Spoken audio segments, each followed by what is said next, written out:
So just wait until all the oil's drained. I usually run the engine for about 5 minutes just to warm up the oil so that it makes it easy flow. And then at the same time, just check under the vehicle just to make sure there's no other leaks or any issues. Like CV joints, you know, these things usually go. CV joints under the car and the mufflers, just to make sure there's no damage, dings or dents that may need to be tended to. And at the same time, you can also look at your tyres. You know, these are fairly brand new tyres. I usually change the oil every 10,000 k's, and I only use Mobil 1 full synthetic oil. Never had any issues with that oil, and I always do it at 10,000 kilometres clock work for all my vehicles. You know, so Mobil 1's worth every cent, because every other oil I've used in the past, you can tell by the smell and the colouring after 10,000 k's. You know, the oil is supposed to lubricate your engine, and the detergents are supposed to protect and wash and keep your engine sludge free. So yeah, just waiting for the remaining oil to drain, and then I'll drop the canister filter. I'll take the canister filter off. There'll be more oil coming out of that, and go from there. Okay. So got them both. Got the car up on ramps, and I've chocked the back wheels just to stop it from sliding. A bit of a safety precaution.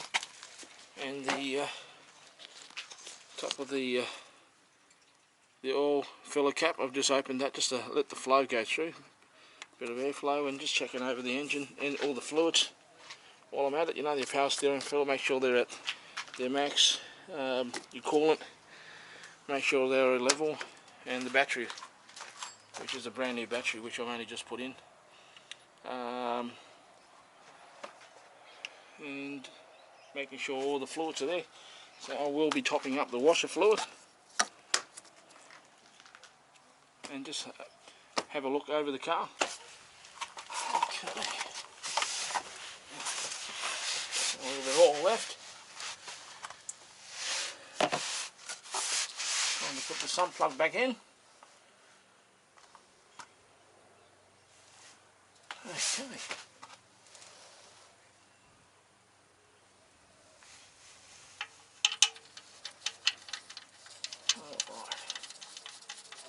And then pour the oil in the old container just to contain the oil. Wipe off any excess oil, and just tighten the sump plug.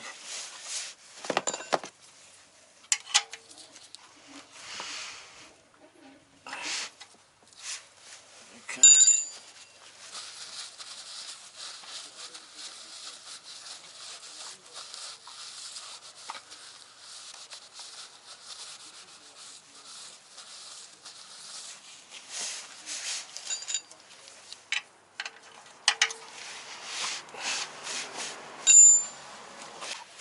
Now, gently slide the pan in under the car and fill it up.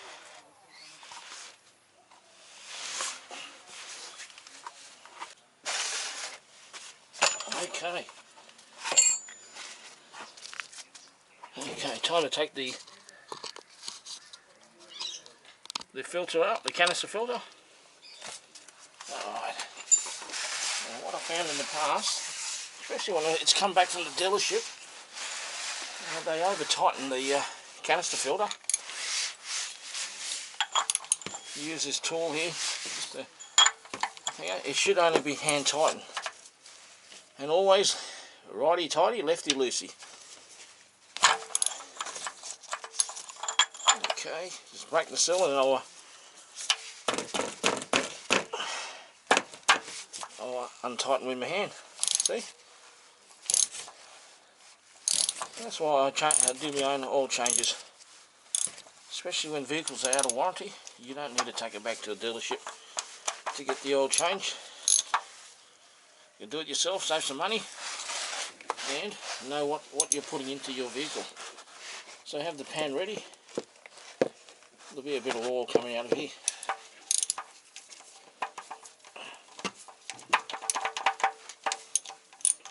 Okay, let's loosen this off.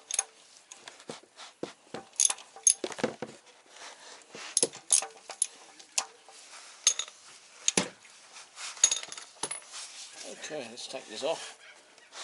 Oil's already dripping. Have the pan under. Catch the oil.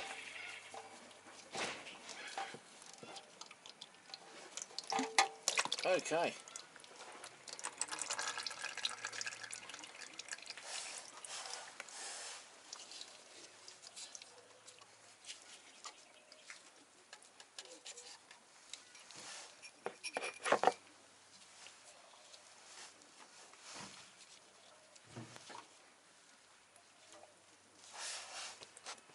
Let the oil drain. And then take this filter.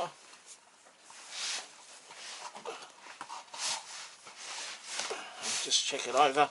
Make sure it's not damaged in any way.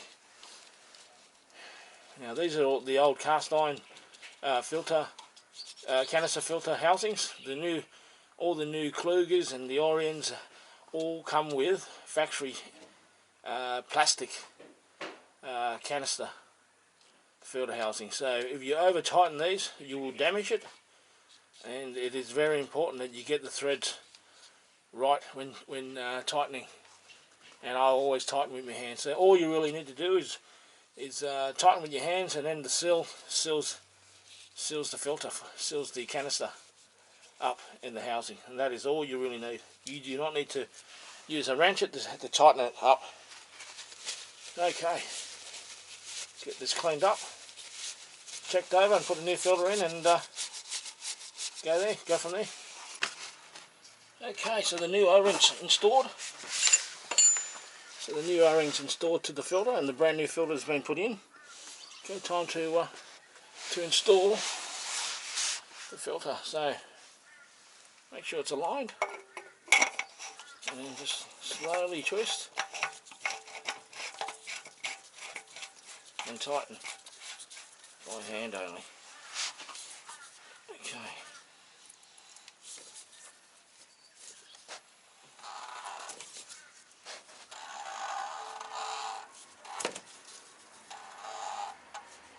That's it. Hand tighten only. Get yourself a cloth to wipe off any excess that's dripped out from under the canister filter. Okay.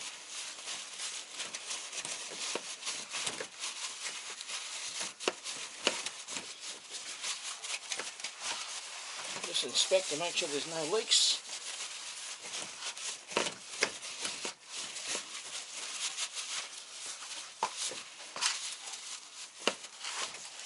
Okay. New filter installed. O-ring replaced in the housing. And time to pull the pan out and continue with the filling of the oil. So this car, 6.2 litres of oil with a filter change. That's what the manual actually states. So I've got two 5-litre bottles.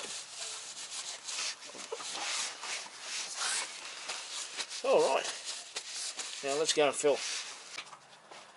Alright, so I get my homemade funnel to fill the oil in. Stops, reduces the likelihood of spilling. So you take the plug off, take the filler cap off, put that in there, and I always put some cloth around the bottle just in case it spills over. I've got half a litre here, so it's half a litre, and I've got 5 litres there, so 6.2 litres. So I put a bit of a cloth around the funnel just to give it a bit of support. As you're filling, some homemade stuff. You know, you can do it very simple. You know, just ensure that the funnel is clean and you haven't got any contaminants, impurities. So this is leftover from the last service. So you pour it sideways. And just fill, and as you're filling, every now and then go under just to have a look to make sure there's no leaks at all. And that's the reason why I've got a cardboard under the vehicle. One, to stop any overflow, any drips, and two, you know, you can tell if there's any leaks coming out.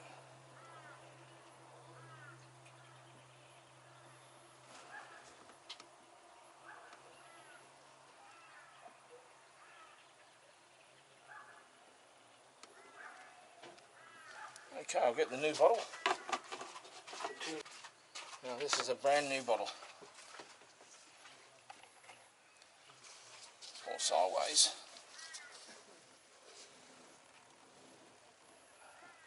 Okay, start filling.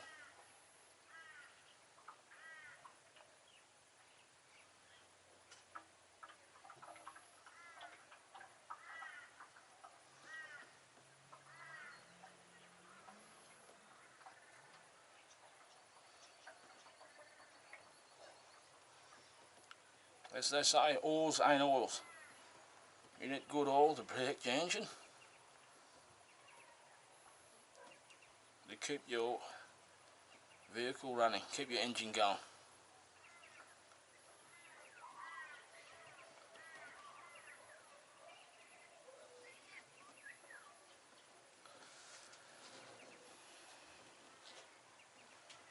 Okay. So that's 5 litres plus 500 mils, so 5.5 litres of oil. I'll need another 700 mils. 6.2 litres.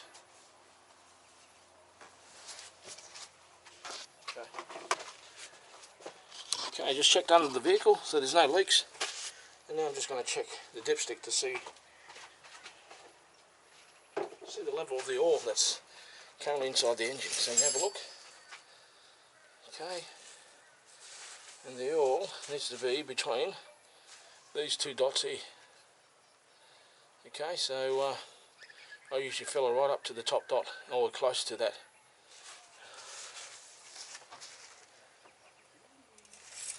You can't really tell them because the car's still on ramps as what the level is, so I will end up lowering it, getting it off the ramps, and then double checking again on the dipstick to make sure the levels are right. Obviously running the vehicle just to get the oil through the system. Okay, it's getting there. Put another 500 mil, and then I'll lower the vehicle, and then do another check from there. Okay, put another 500 mils in, and then I'll take the vehicles off the ramps.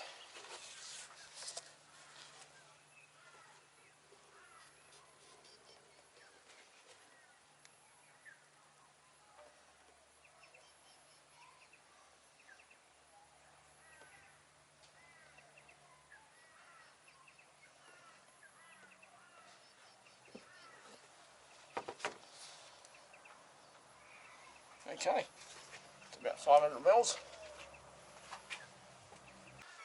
Okay, time to take the vehicle off the ramps, and then we'll go from there. Okay, let's start the car.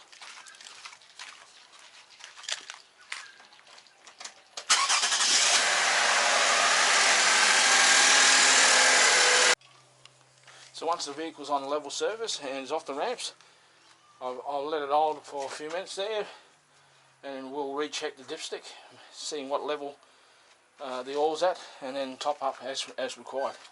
So there guys, it's pretty simple, pretty easy DIY. Do yourself a favour if you want to save some money. Okay guys, hope you guys are having a great time. Enjoy it, thumbs up, like and subscribe. Talk to you soon. Cheers guys. See ya.